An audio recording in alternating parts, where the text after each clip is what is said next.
আপনাকে টাইম দেবো না, শেষ টাইম রিলিজ। হ্যাঁ, আমরা তো গণমাধ্যমের রিপোর্টও দেখেছি যে আমাদের বাহিনীগুলোতেও কিছু লোক কিন্তু অ্যারেস্ট হয়েছে, নিশ্চয়ই আপনি চোখে পড়েছেন। খুব আলোচিত ঘটনা ছিল কালকে।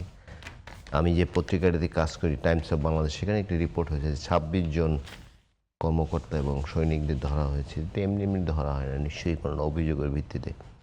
আর সরকার তো ধরুন আগে আওয়ামী লীগের তো প্রতিপক্ষ কিছু লাগতো, এই জন্য জঙ্গি টঙ্গি নানা কিছু বলে একটা প্রতিপক্ষ বানিয়ে রাখতো সব, মুক্তিযুদ্ধ বিরোধী, হ্যাঁ, স্বাধীনতা বিরোধী, স্বাধীনতা বিরোধী, চেতনা বিরোধী, এই জন্যই সংজ্ঞা দরকার। বিরোধী আপনার পছন্দ না হলে ট্যাগ লাগিয়ে দিতে, এই জন্যই সংজ্ঞা দরকার। সেই জন্য সংজ্ঞা। তো সরকার নিশ্চয়ই কোনো না কোনো ইনফরমেশন আছে, আমরা হয়তো সারফেস লেভেল থেকে সব জানতে পারি না।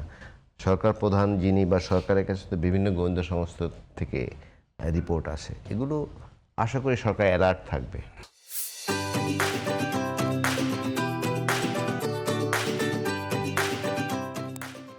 এবং আপনি যেটা বললেন, বাট এটি কোনো থ্রেড না, কারণ বাংলাদেশের মানুষ কিন্তু মানসিকভাবে বা মননের দিক থেকে শান্তিপ্রিয়, অসাম্প্রদায়িক।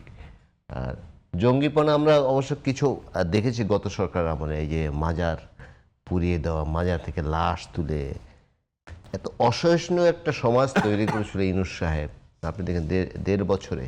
এবং খুব দুর্ভাগ্যজনকভাবে বাংলাদেশের বিশাল তরুণ অংশ আপনি দেখবেন যে ঘোষণা দিয়ে পত্রিকা অফিস পুড়িয়ে দিতে যাচ্ছে।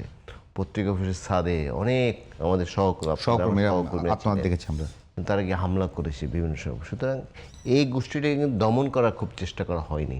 যেমন ধরুন অনেক তাদেরকে উৎসাহিত করা হয়েছে, এবং কোনো শুনেছি মামলা হয়েছে বা কে কবে গ্রেপ্তার হয়েছে এরকম কোনো রিপোর্ট কিন্তু। আপনি দেখুন মানুষ এত অসহিষ্ণু, একজন ভদ্রলোককে পিটিয়ে মারা হলো গাছের ঠঙে টানিয়ে, তারপর আগুন দেওয়া হলো।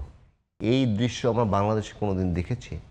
কিন্তু আমাদের যে সাবেক গত যে সরকার ছিল সে সময় কিন্তু দেখেছি। এখনো হচ্ছে। আমি একটু কমপ্লিমেন্ট দিই ওনার। এখনো একটি সাহেবকে হত্যা করা হলো। হ্যাঁ, আমি ওনার একটু কমপ্লিমেন্ট দিই। হ্যাঁ, কমপ্লিমেন্ট হলো এই, ওই সরকার সময় ন্যাক্কারজনক, কঠিন নিন্দনীয়, কবর থেকে ডেড বডি তুলে পুড়ছে, পত্রিকা অফিসে হামলা হয়েছে, সে মবরে লালন পালন করছে, ফাইন, সে তো চলে গেছে। বাধা কোথায় যে ওই যে লাশ পোড়াইছিল তাদেরকে ধরা যাবে না?